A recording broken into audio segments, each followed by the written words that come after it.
And Ravichandran గారు ఇప్పుడు coming back to Hyderabad, so ఇప్పుడు 1.5 year నుంచి మార్కెట్ డల్గా ఉందని చెప్పి అనుకున్నాం. దాని తర్వాత ఇప్పుడు ఫిబ్రవరి నుంచి పుంజుకుంటుందని చెప్తున్నారు. సో ఇట్లా అప్స్ అండ్ డౌన్స్ అవుతున్నాయి కదా, రాబోయే 2 to 3 years ట్రెండ్ ఎలా ఉండబోతుంది అంటారు? ఇప్పుడు చూడండి, హైదరాబాద్ మార్కెట్లో రియల్ ఎస్టేట్ ప్రొడక్ట్ రిక్వైర్మెంట్ చాలా ఎక్కువగా ఉందండి.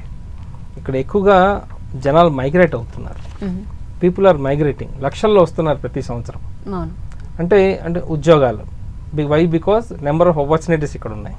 ఐటీ అనుకోవచ్చు, ఫార్మా అనుకోవచ్చు, మ్యానుఫ్యాక్చరింగ్ ఇండస్ట్రీస్ అనుకోవచ్చు, సర్వీస్ ఇండస్ట్రీస్ అనుకోవచ్చు. సో కొత్త కంపెనీస్ ఇక్కడ ఎస్టాబ్లిష్ చేస్తున్నారు, ఎంప్లాయ్మెంట్స్ కూడా తీసుకుంటున్నారండి. సో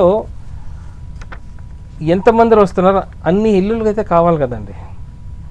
ఇప్పుడు వచ్చిన వాళ్ళు ఏమనుకుంటారు, అయితే రెంట్కి ఉంటారు లేదా కొంటారు. సో రిక్వైర్మెంట్ అయితే పెరుగుతూనే ఉందండి. ఇప్పుడు బెంగళూరుతో కంపేర్ చేసుకుంటే బెంగళూరులో అంటే ఇన్వెంటరీ ఎక్కువ ఉండిపోయింది. బట్ హైదరాబాద్ అలా కాదండి, ఇన్వెంటరీ ఈక్వల్గా ఉంది, కొనుక్కున్న వాళ్ళకి ఈక్వలెంట్గా ఉందన్నమాట.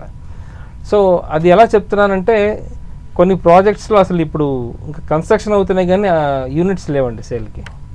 That is only the example. అందరూ ఏమనుకుంటున్నారు, నేను చెప్తుంది అబద్ధమేమో అనుకుంటున్నారు. కానీ ఒకసారి మనం వెళ్ళి ప్రతి ప్రాజెక్టు కొంచెం మంచి లొకేషన్స్లో వెళ్ళి, సార్ ఏమున్నాయంటే 100లో 2-3 ఉన్నాయని చూపిస్తారు, మార్ట్గేజ్ ఫ్లాట్స్ చూపిస్తారు ఉన్నాయని. So that is only the example. So requirement పెరుగుతుందండి. ఈ నెక్స్ట్ 5 years వరకు రిక్వైర్మెంట్ ఉంటూనే ఉంటుంది.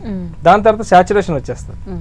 ఓకే, సో మీరు అడిగిన క్వశ్చన్ చూడండి, 2 to 3 years మన హైదరాబాద్లో అపార్ట్మెంట్ ఫ్లాట్స్ అనుకుంటే 10% గ్రోత్తో వెళ్తుందండి. ఓకే, విల్లాస్ అనుకుంటే 15% గ్రోత్తో వెళ్తుందండి. అదే ప్లాట్స్ అనుకుంటే 20-25% గ్రోత్తో ముందుకు వెళ్తుందండి. సో ఇప్పుడు ఇన్వెస్ట్ చేసుకున్న వాళ్ళు రేపొద్దున ఆ ఫ్రూట్ని ఎంజాయ్ చేస్తారు నెక్స్ట్ 5 yearsలో.